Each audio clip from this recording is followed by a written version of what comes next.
Good afternoon and welcome to Keeping Up in the Quad Cities. I'm Johnny Marks, and it's bonus day for me because the show just, and take no offense, Alyssa, the show just got better looking by 1,000, maybe 1,000,000%. The reigning Miss Iowa, Alyssa Gothi, is with us. And first of all, how's it been the last month? And has it been a whirlwind? And have you had a time to take a deep breath and smell the roses?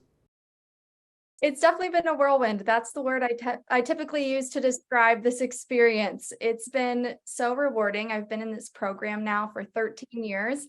I started as Junior Miss Scott County, getting that Quad City representation back in 2010. So to have this experience where I'm finally living out that dream is so amazing, so surreal still, but also so rewarding to represent the Quad Cities and the rest of Iowa. And I've actually traveled more than 7,000 miles already. I'm trying to hit every county of the state, every corner, leaving no stone unturned. So it's been quite exciting to have that experience. Alyssa, before we get into past and present, you have you have a music degree. You already have a job as a vocal and music teacher. Tell me, has that been put on pause for you to continue to share your mission and share the work of Miss Iowa? Or are you preparing to go back to class? Miss Iowa is my full-time job for the year, which is also why it's so surreal that this is me living out my dream full-time. But I will not be away from the classroom. I plan to go to so many school districts around the state to implement more advocacy for type 1 diabetes, which is my community service initiative. I've already implemented curriculum across 12 different school districts just as a local title holder. So I'm using that education degree to help promote my initiative in this program. Take us back to that night, and you grew up in Bettendorf, and I'm sorry you went to Drake. That's okay. We won't let that get away from anybody. But share about that night, and my goodness, it's in your backyard. And it had to be rewarding for family, but there's more than just family that has helped you along all these years and to made a difference for you. What was that night like? I kind of blacked out during crowning. My favorite part was when I actually turned to the photographers after the show and I said, I can't wait to see the photos because I don't know what happened. And they all kind of laughed. But whenever I watch the video, I always get teary-eyed because not only was there just pure shock and joy and excitement from my end, but seeing all the women behind me cheering for me, clapping for me, running to hug me after that first walk was so amazing because this truly is a sisterhood. It's an organization that is empowering women. And even though it's a competition, it did not feel like one. It felt like we were all rooting each other on, cheering for each other, wanting to see everyone do their best and to have their support. Even after that crowning moment has been so amazing. And I'm just so thankful and grateful for them. What made 9, 10, 11-year-old Alyssa decide that this is a pretty cool path and that A, revenue, B, you can generate scholarship dollars to defer the cost of that Drake education, I'm sorry, but no, seriously, there had to have been a point in time and you had to sacrifice some things, Alyssa, along the way to make this happen. What was the motivation then and obviously worth the dream to chase? I started when I was 10. I actually saw my cousin compete in a local competition in Illinois, so just across the river. And I was just enamored by the talent portion. I've always loved to sing. My mom probably wanted me to shut up sometimes because I was singing all the time. And I just wanted to be on stage and sing for people. And I begged and begged her to let me. And she said no. She said, I don't want you to be toddlers and tiaras. I don't want you to be this vain girl who's self-centered, who only cares about looks and appearances. Not to mention, I was kind of a tomboy. I hated wearing shoes. I hated dresses, getting my hair done, makeup, all of that. So she said, no, you won't even like this. And I kept insisting, I just want to sing for people. And so she finally let me. I competed for Junior Miss Scott County. And she thought, okay, you'll do one, you'll lose, you'll get it out of your system. And then I won. And so it was a really beautiful year of service as Junior Miss Scott County that I had. And I met so many amazing people, was even able to network at such a young age of 10 years old. And then when I was diagnosed with diabetes a year later at 11, I knew that this was an organization I needed to keep with me because the outlet of service, I truly feel, saved my life. It gave me a chance to work through my own grief while helping others who are going through the same thing. And so now that motivation turned from just singing on stage, which I still love to do, into a greater purpose for my entire life. Bettendorf or PV? Bettendorf, go Okay, Bulldogs. so so what was it like? And I live in Bettendorf, and I live in Deerbrook. And talk about what it's like to grow up in a really cool community. B, you were surrounded by some pretty amazing educators and a great support system within the framework of that city. Besides your family, you're surrounded by some amazing people.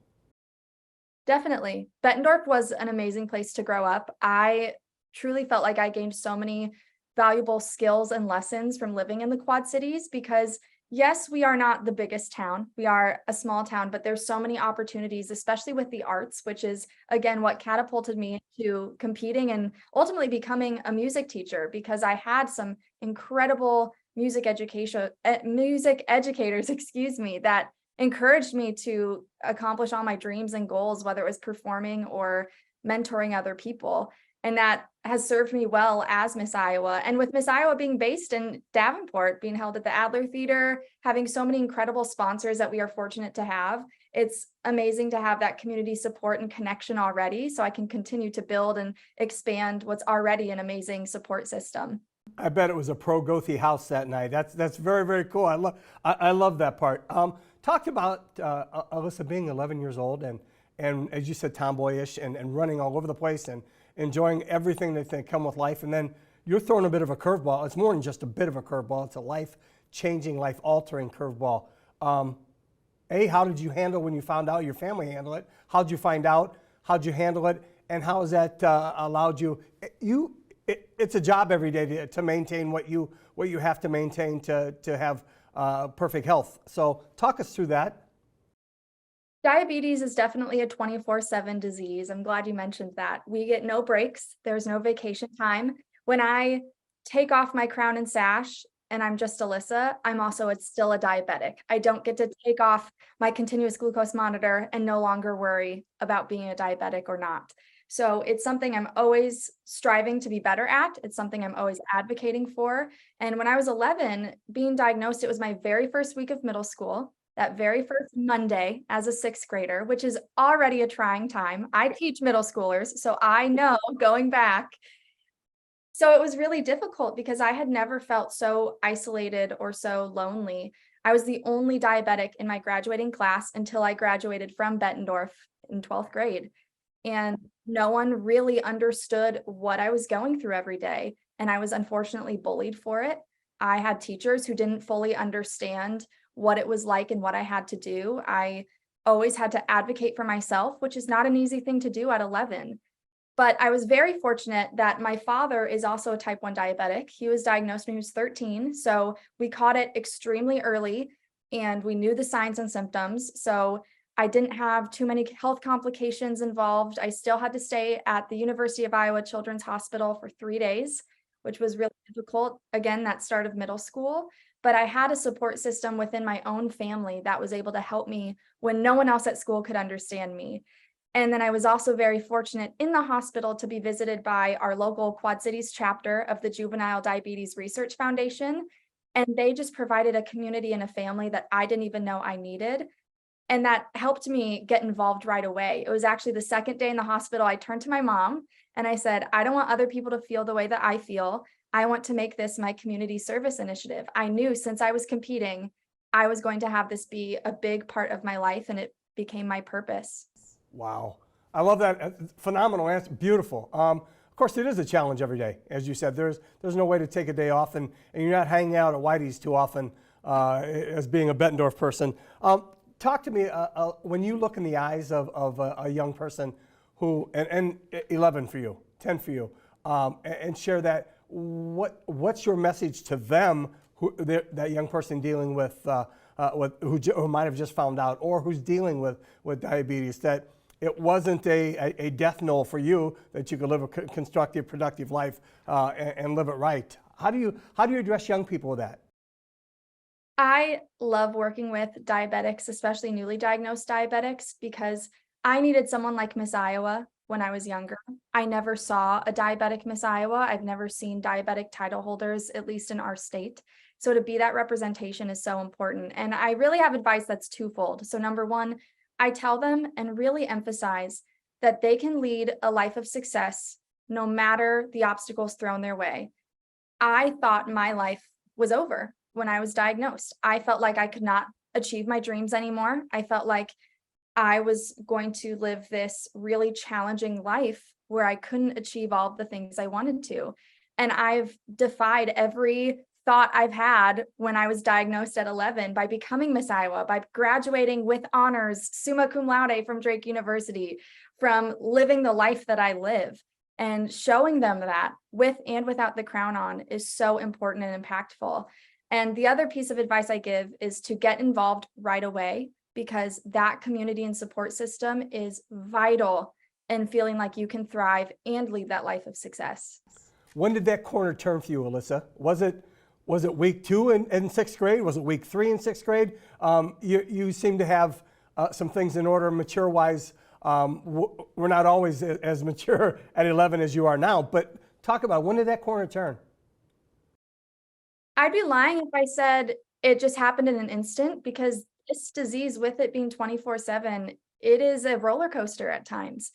There are times where I don't feel I'm managing my diabetes the best I can, and in turn feel like I am not as successful or not thriving as much as I could in my life. But then there are moments like when I became Miss Iowa that make me realize, oh my goodness, I'm leading this life that I didn't think I could lead before. And so there are some moments, highs and lows, just like our blood sugars, but really emphasizing that you can work through those obstacles is important for me. So my initiative is called Not Your Type, and it's really about myth busting and breaking down stigmas and stereotypes surrounding diabetes so that together we can advocate, because we can't do it alone. And when I'm able to break down those misconceptions, it makes me feel more empowered as a diabetic, no matter the struggles I'm dealing with my diabetes or my disease. You mentioned 7,000 miles. What does the remainder of the year entail for you as Miss Iowa? We know there's another thing that you have to go somewhere else with a bunch of with 49 others. So cool. Talk about what the year will be, and are you looking forward to that?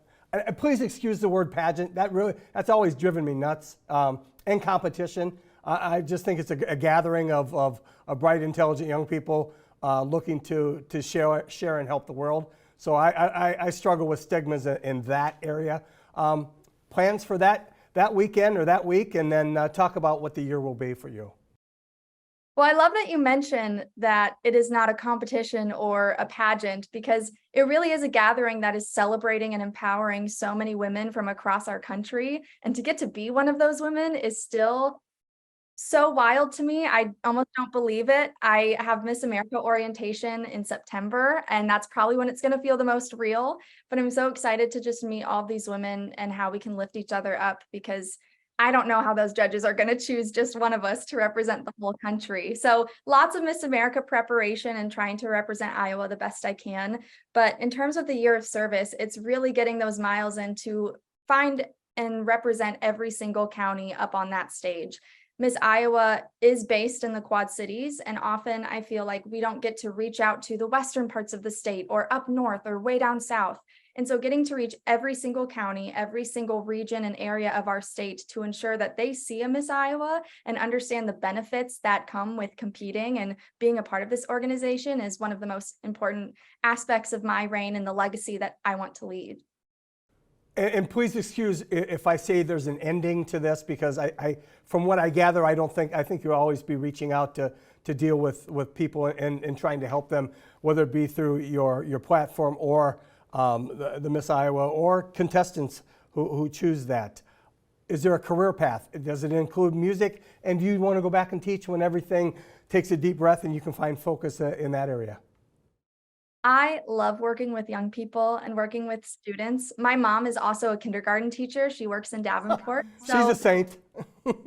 She is. I could never do the very littles. I love working with little ones for music class, but I could not be with them all day long. So she is a saint. But I have that teaching in my family, and it's something I love to do. And I love working with young people as Miss Iowa. So to have that experience to take back into the classroom is something I'm looking forward to.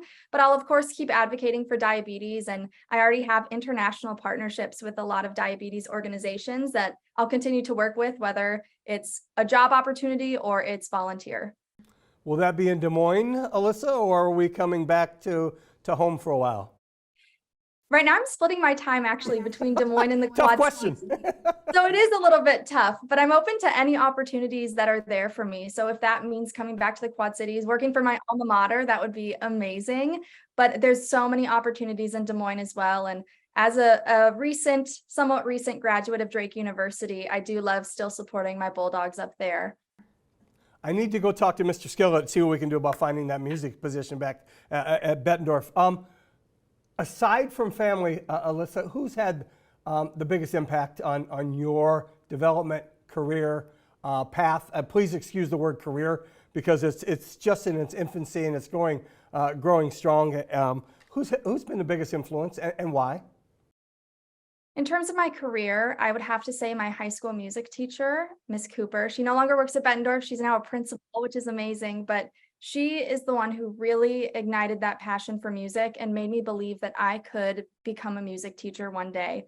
She provided so many mentorship opportunities for me that are also helping me as Miss Iowa in that leadership role, where I felt like, okay, I can be a leader in my community. I can be a leader in the classroom. I have the skills that I can use. And she really equipped me with that knowledge to become a better mentor and a better teacher. So Miss Cooper, shout out to you if you're watching. But with my Miss America journey, when I was diagnosed, I was really struggling to find representatives of diabetes, especially in the competition space like Miss America. And I actually did research and found out that Miss America 1999, Nicole Johnson, is the first and only diabetic Miss America until me, is what I say. And she's just been such an amazing advocate because she still works for the American Diabetes Association. She's still advocating long after her reign. And she's someone that I really want to continue that legacy for as the next Miss America or even just as Miss Iowa. Alyssa, this is the standard operational question among all my Miss Iowa interviews. How many pins does it take to hold that thing in place? And has it ever fallen off? It has not fallen off yet. I will not let this baby fly off my head. But today, because my hair is straight, I have very thin hair actually. So sometimes it's hard to stick on. There's about 6 pins in it, but on a good day, it only takes 3. Beautiful. No, I know there's secrets everywhere to make it work. Alyssa Goethe, please do me one favor. This is one of the neat things I get to say to people that I have great respect for when we close. Don't change. I know you must change and roll with every wave and punch that comes everyone's way at your age and what you deal with and what you represent. But please don't change. You've done phenomenal work. Continue that great work. And I'm grateful as all day long is that you took time to share with us today. Well, thank you so much. It's been an honor to be on.